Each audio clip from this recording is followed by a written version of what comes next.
Okay, everyone, Assalamu alaikum. Beta, this is the lab that we are going to obviously study. हमारी अगली lab neural networks की है. मैं यहाँ पे आती हूँ, but before that, let's talk about what a neural network is and what's the point of using a neural network. Then we will talk about a little bit of TensorFlow so that you understand the idea what TensorFlow is, and then we are going to use a library or the module of TensorFlow known as Keras. So we will talk about Keras. ठीक है, देखें, before understanding a neural network, try understanding how a human brain works. देखिए हमारा brain काम कैसे करता है. हमारे ब्रेन में कुछ लिटिल वायर टाइप स्ट्रक्चर होता है जिसे हम क्या कहते हैं, न्यूरॉन्स कहते हैं. ठीक है, वो न्यूरॉन्स क्या करते हैं, मैसेज फॉरवर्डिंग, एंड एक न्यूरॉन से दूसरे न्यूरॉन तक हमारा सिग्नल फॉरवर्ड होता है, फिर हमारे ब्रेन तक जाता है, and then our brain processes it, replies the answer, and through that neurons हमारा आंसर हमारे पास वापिस आता है. ठीक है, अब वो एक्शन कुछ भी हो सकता है, lifting a finger, scratching, moving your I, anything. ठीक है, सो हमारे पास न्यूरल नेटवर्क्स एक्चुअली में क्या होते हैं, हम इनको इस तरह से बनाते हैं कि ये जैसे हमारा ब्रेन ऑपरेट करता है, हम इस चीज के प्रोसेस को मिमिक कर रहे होते हैं. ठीक है, हमारे पास एक इनपुट लेयर होती है, एक आउटपुट लेयर होती है.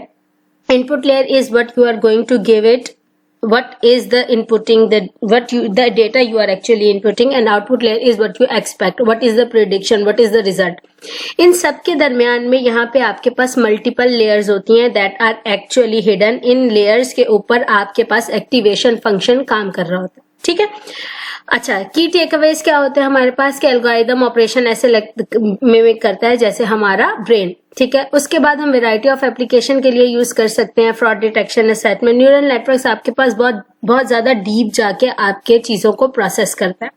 न्यूरल नेटवर्क्स में हमारे पास जो मेन टर्म है दैट इज न्यूरॉन. न्यूरॉन क्या है, एक मैथमेटिकल फंक्शन है, एक एक्टिवेशन फंक्शन है जो आप अप्लाई करोगे. वो मैथमेटिकल फंक्शन क्या करता है, इंफॉर्मेशन कलेक्ट करता है और उसके बाद आर्किटेक्चर के हिसाब से उनकी क्लस्टरिंग क्लासिफिकेशन करता चला जाता है, और आखिर में आके हमारे पास वो भी जो भी प्रेडिक्शन मॉडल है वो बन जाता है. ठीक है, तो हमारे पास इस न्यूरल नेटवर्क के अंदर हम लोगों को इनपुट और आउटपुट देना है और अपने पास एक कोई फंक्शन देना है. उस फंक्शन के मुताबिक ये वाला काम खुद ब खुद हो जाएगा. You are not suppose to do it, you are just to provide what function to use.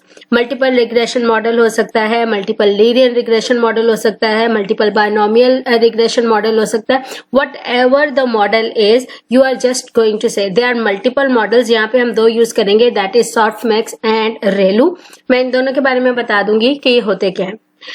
इस न्यूरल नेटवर्क को इम्प्लीमेंट करने के लिए हमारे पास एक लाइब्रेरी होती है दैट इज कॉल्ड टेंसरफ्लो.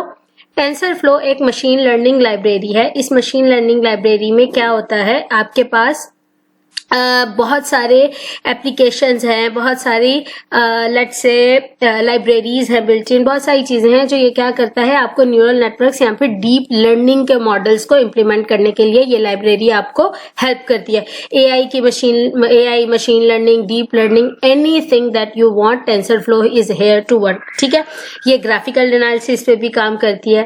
बाकी टेंसरफ्लो को बहुत डिटेल में आप पढ़ लीजिएगा कि क्या क्या हो सकता है, कैसा आ सकता है.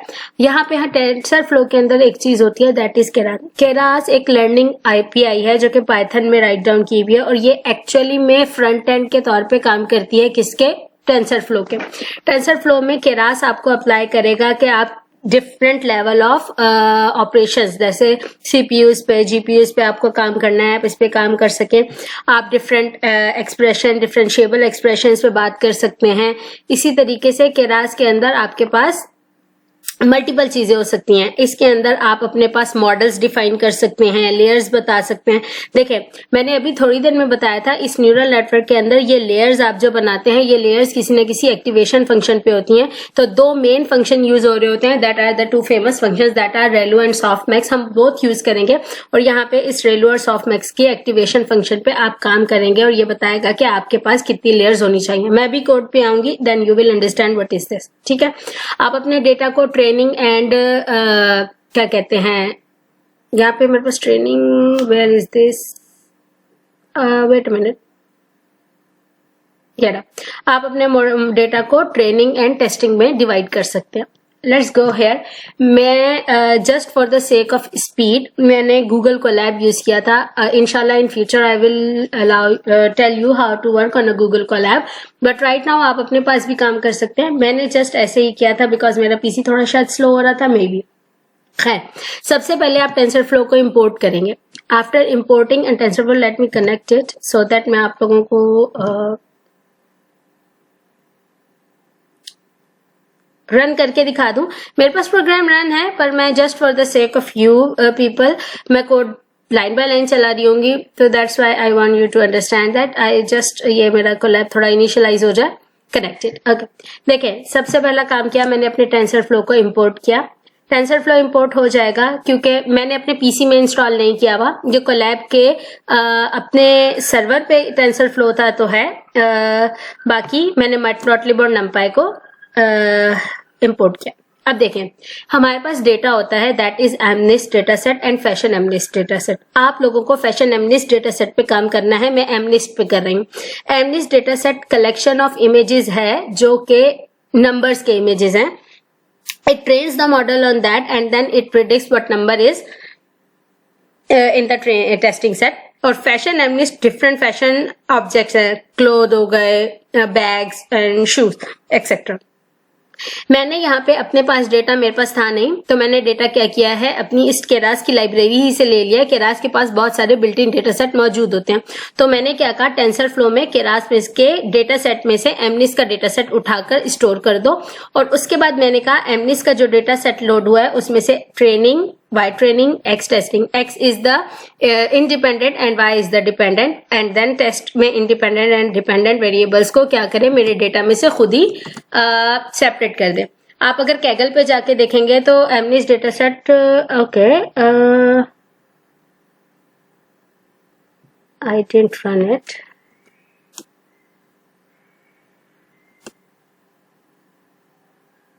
ठीक है, तो हमारे पास एमनिस का डेटा सेट आ गया।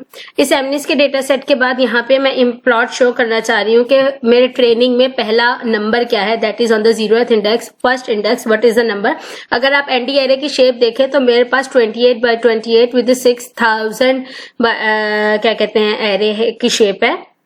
भाई मैंने 0 में से लिया है और मैप मैंने ग्रे कर दिया। तो अगर आप इस प्लॉट को शो करना चाहें तो ये बता रहा है कि फर्स्ट इंडेक्स में नंबर 5 है। अच्छा, अब आप और मैं ह्यूमन है, so we understand that this is the number 5, but actually the point is how to tell our machine that this is the number 5। हमने ट्रेनिंग एंड टेस्टिंग तो कर ली, हम अपने मॉडल को ट्रेन करेंगे। ट्रेन करने का मतलब है हम कह रहे हैं कि केरास को कि तुम यूटिल्स के अंदर यूटिलिटीज में जाके नॉर्मलाइज कर दो, मींस मेरे डेटा को एक सिंगल एरे, मल्टी डायमेंशन से सिंगल डायमेंशन एरे में ले आओ और इसे एक्स ट्रेन और एक्स टेस्ट कर दो। ठीक है, training is what we are going to actually train our model on that, and testing is what we are going to test our model के how much is the accuracy, percentage of the accuracy. हमने सबसे पहले अपने model को sequential किया, because हम एक सीधे एरे को, हमने एरे को 1 डायमेंशन में चेंज कर दिया था, तो हम सिक्वेंशियल मॉडल पे काम करेंगे। अगर आप यहाँ पे देखें तो यहाँ पे भी ये बता रहा है कि sequential model is actually the basic model that you normally use for the simple data sets to be analysed और ट्रेन्ड। ठीक है, तो यहाँ पे सिक्वेंशियल मॉडल को जब हमने रन कर दिया, late me run it again. ठीक है, सिक्वेंशियल मॉडल को रन करने के बाद हम यहाँ पे आए। अब देखें मैंने क्या किया, मैंने अपना जो मॉडल बनाया था सिक्वेंशियल, उसमें मैंने बोला ये लेयर्स ऐड करें। क्या करें, पहले तो फ्लैटन लेयर्स को ऐड करें। अगर हम ये मुझे इसकी डॉक्यूमेंटेशन दे, देखें फ्लैटन्स क्या करता है, does not affect the batch size. Batch का मतलब है मल्टीपल चीजें जो आप दे रहे हैं। अगर इनपुट शेयर आपने बैच किया है एक्सिस का, तो ये क्या करेगा, उसके एक्स्ट्रा डायमेंशन शेप को, ठीक है, हाँ, जो जितनी भी एक्स्ट्रा डायमेंशन, अव्वल तो आप 1 डायमेंशन एरे दे रहे हैं, लेकिन अगर आपका डेटा सही से नहीं हुआ था और प्रॉपरली फ्लैटन नहीं था, तो वो उनकी डायमेंशन को चेंज करके सारे डेटा को 1 डायमेंशन में फ्लैट करेगा। और उसके बाद आपके पास हमने क्या किया, डेंस लेयर्स एक फंक्शन है जो कि आपको टाइप ऑफ फंक्शन बताता है, एक्टिवेशन फंक्शन क्या बता दें, तो हमने यहाँ पे क्या किया, रेलो फंक्शन ऐड कर लिया। ठीक है, रेलो फंक्शन क्या करता है, आप लोगों के पास लीनियर मल्टीपल रिग्रेशन मॉडल पे काम कर रहा होता है। आप पढ़ लीजिएगा, नॉर्मली आपको इतनी ज्यादा इसके बैकएंड की वर्किंग की जरूरत नहीं है, अनलेस एंड अनटिल आपको मॉडिफाई करना हो ये एल्गोरिदम। मैंने क्या किया, मैंने 128 एंड 128 की 2 लेयर्स ऐड की। मतलब अगर यहाँ जाऊं तो यहाँ पे मैंने 2 हिडन लेयर्स ऐड की हैं and they both have 128 neurons in it. ठीक है, इससे क्या होता है, जितने नंबर ऑफ न्यूरॉन्स ज्यादा होते हैं, जितनी डेंस लेयर्स ज्यादा होती हैं, आपका फंक्शन उतना अच्छा खुद को एक्यूरेसी के लिए उतने नंबर ऑफ ईपॉक्स पे अच्छा काम करता है। ईपॉक्स क्या होते हैं हम इस पे बात करेंगे। अच्छा, उसके बाद मैंने जब शुरू की 128 लेयर्स पे बात कर ली, तो आखिर में आके सॉफ्ट मैक्स के ऊपर सिर्फ 10 लेयर्स दी हैं। Why I did the soft max of 10 layers, because top level module में आपके पास क्या हो रहा है, आप देखें, मैंने शुरू की 128 लेयर्स ले ली। सॉफ्ट मैक आपके पास मल्टीपल बायनोमियल रिग्रेशन पे काम कर रहा है। इसका मतलब है बैक एंड पे आपके पास से जो इक्वेशन बनती आ रही थी वो आगे आके अगर बायनोमियल इक्वेशन बन रही है तो मैं बायनोमियल इक्वेशन पे 10 डेंस लेयर्स मजीद ऐड कर रही हूँ। आप इसे ना भी ऐड करें तो मसला नहीं होगा, it's just that I did it. अब देखें, आपके पास यहाँ पे आपने क्या किया, मॉडल, आपका मॉडल बन गया। आपने मॉडल को बता दिया कितने नंबर ऑफ लेयर्स दस्ते में होनी चाहिए। यहाँ पे अब आप उसे बोल रहे हो कि मेरा जो मॉडल था उसे कंपाइल करो, और कंपाइल में ऑप्टिमाइजर इज एडम। एडम एक ऑप्टिमाइजेशन एल्गोरिथम है जो कि स्टोकेस्टिक ग्रेडियंट यानी कि स्टोकेस्टिक सर्च जो आपने पढ़ी थी उस सर्च का मॉडिफाइड वर्जन है, और ये ट्रेनिंग डेटा को उसी स्टोकेस्टिक ट्रेनिंग डेटा के मॉडिफाइड वर्जन पे क्या करेगा, ऑप्टिमाइज करेगा। ठीक, उसके बाद मैंने लॉस कैलकुलेट किया है। लॉस कैसे, क्या मतलब क्या है, आपका जब डेटा एक जगह से दूसरी जगह खुद को मॉडिफाई कर रहा होता है, तो जब हमारा जो एक्चुअली कर्नल है और वो कर्नल पूरी इमेज के बैक एंड पे जो मैट्रिसेस बनती हैं उन मैट्रिसेस पे मूव कर रहा होता है, तो वो कुछ ना कुछ डेटा लॉस करेगा। ठीक है, तो आप बताते हो कि मिनिमम लॉस होना चाहिए। तो स्पार्स कैटेगोरिकल क्रॉस एंट्रोपी क्या करता है, ये आपके पास जो स्पार्स मैट्रिक्स बना होता है उस स्पार्स मैट्रिक्स में से मिनिमम क्रॉस एंट्रोपी पे काम करता है। क्रॉस एंट्रोपी का मतलब क्या है, जब आप एक चीज को मॉडिफाई कर रहे होगे, या तो आप अपनी बैक एंड पे मैट्रिक्स को अपर लिमिट पे ला रहे होगे या लोअर लिमिट पे ला रहे होगे, क्योंकि आप पूरा डेटा मॉडिफाई कर रहे हो अपनी मशीन के लिए। तो entropy is actually the change. तो आप इसको कहते हो कि जो कैटेगोरिकल एंट्रोपी है, दो डिफरेंट कैटेगराइजेशन क्लासिफिकेशन के दरमियान में एंट्रोपी होगी, उसको मिनिमम रख के क्या करे, ये लॉस कैलकुलेट कर ले, तो हमारा मिनिमम लॉस हो जाएगा। और मैट्रिसेस में क्या करे, एक्यूरेसी दे दे।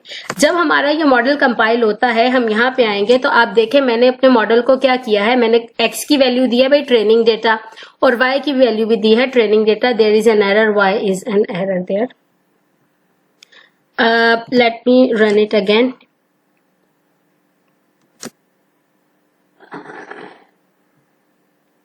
अच्छा भाई, क्या कह रहे हो, I treble, okay, shape mismatch, Y shape mismatch, अभी तो तुम मिसमैच नहीं थे। ठीक है, मैंने क्या किया है, तुम्हें चलाया, ओके, अपने मॉडल को सीक्वेंशियल में फिट किया, लेयर बना दी, सॉफ्ट मैक्स बना दिया। ठीक है, तुम बन गए। अब मॉडल जरा फिट हो।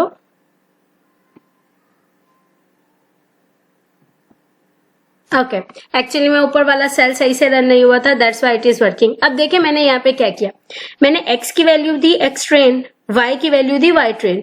उसके बाद मैंने एक चीज दी है, that is epoch. Epoch actually में नंबर ऑफ पासेस होते हैं that will be made to improve the accuracy. मतलब मैंने उसे ये तो बता दिया कि इस वाली लेयर के अंदर 128 न्यूरॉन्स होने चाहिए, बट दरमियान में लेयर होनी कितनी चाहिए, तो ये वो इस पूरे प्रोसेस को रिपीट कितनी बार करें, हमारे पास 5 टाइम्स करें।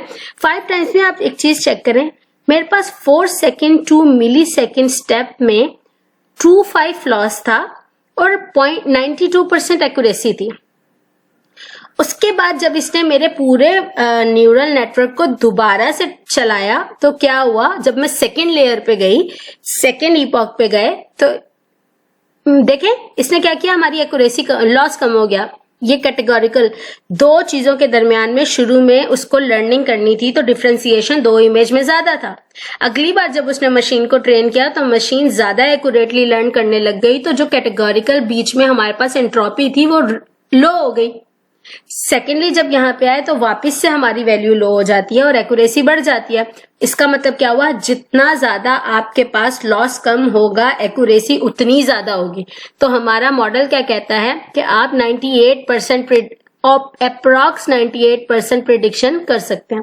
मैंने इसको इवेल्युएट करने को लिए दिया, हमने कहा कि भाई क्या करो, एक्यूरेसी कैलकुलेट करो एक्स टेस्ट और वाई टेस्ट के ऊपर। अगर हम यहाँ पे जाके देखें तो देखें लॉस मेरा 0.1 है और एक्यूरेसी 97 के अराउंड है। इसका मतलब हुआ मेरा मॉडल ऑलमोस्ट एक्यूरेट है, that is 97% correctly detecting what ever the image is in the testing data. मतलब उसने जो इमेजेस पे, ट्रेनिंग डेटा के इमेजेस पे बात की थी, वो ऑलमोस्ट 97% करेक्ट एक्यूरेट करेगा। अगर इन प्रिडिक्शन मॉडल में जाकर देखें और हम इन प्रिडिक्शन मॉडल्स को रन करें, इग्नोर द वार्निंग, देखें मैंने यहाँ 2010 किया था, लेट से हम यहाँ पे 2011 कर लेते हैं। 2011 के ऊपर नंबर क्या है, 3। हमारा प्रोग्राम कह रहा है कि भाई प्रिडिक्शन में वो नंबर 3 है, लेट्स ड्रॉ दैट नंबर। और हम इस 1 में वो नंबर ड्रॉ करके देखते हैं, it is 3, so it is almost perfectly accurately predicting the element. ठीक, सो हमारे पास यहाँ पे हो क्या रहा है, जब आप क्या कर रहे हो, देखो मल्टीपल इक्वॉक्स है, मल्टीपल न्यूरल नेटवर्क्स हैं, हर न्यूरल नेटवर्क की लेयर पे एक्यूरेसी इंक्रीज होती जाती है जैसे जैसे आप फर्स्ट लेयर से सेकंड लेयर और थर्ड लेयर पे जाते हैं, और आउटपुट पे आके आपके पास मैक्सिमम एक्यूरेसी आ जाती है। ठीक है, तो इसी एक्यूरेसी के ऊपर आपके पास ये प्रेडिक्शन आएगी। सो आप लोगों को क्या करना है, मैंने आप लोगों को एक दिया है, आप कैगल आप उस लिंक पे चले जाएं जो मैंने आपकी फाइल पे दिया होगा, अदरवाइज आप यहाँ पे कैगल